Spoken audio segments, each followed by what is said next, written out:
Ever wonder why the mighty Persian Empire wanted to crush tiny Athens? It all started with a rebellion.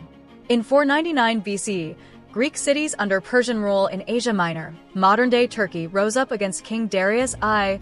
Athens and another small city, Eretria, sent ships and soldiers to help the rebels. This bold move infuriated Darius. To him, Athens wasn't just helping rebels, it was challenging his authority. No one defied the great king and got away with it. So in 490 BCE, he sent a massive Persian army across the Aegean Sea.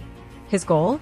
Punish Athens, destroy its democracy, and make an example of it to the rest of Greece. The message was clear: resist Persia, and your city will burn. But what Darius didn't expect was that this little Greek city would stand its ground at a place called Marathon and change history forever. Athens knew the Persian army was coming, and they were outnumbered. The Persians had around 25,000 soldiers. Athens had just 10,000. No cavalry, no archers, just hoplites, infantry with shields and spears. Athens sent messengers begging other Greek cities for help, but only one small city answered, Plataea. They sent 1,000 men. Together, they marched to Marathon, a flat plain where the Persians had landed. The Athenians didn't hide. They didn't run. They chose the battlefield carefully and held their ground. Why? Because they weren't just fighting to survive. They were fighting to protect their freedom, their democracy, and their entire way of life. They were underdogs, but they were determined to make a stand that the world would never forget. The Persians waited, confident in their numbers. They expected the Greeks to stay put.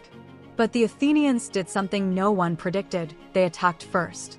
With just 10,000 men, the Greek hoplites charged full speed across the plain.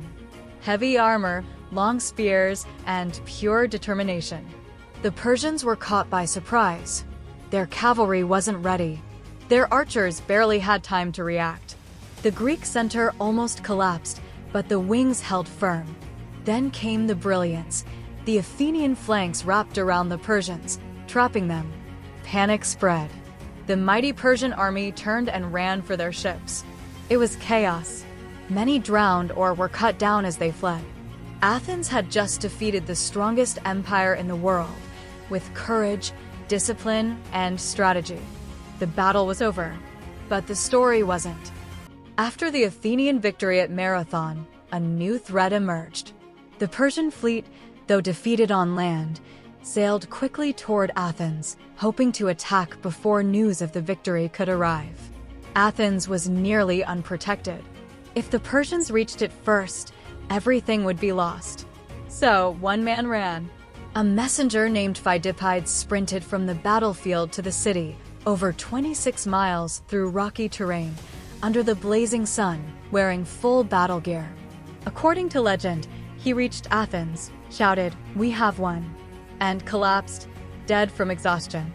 His sacrifice gave Athens the time to prepare.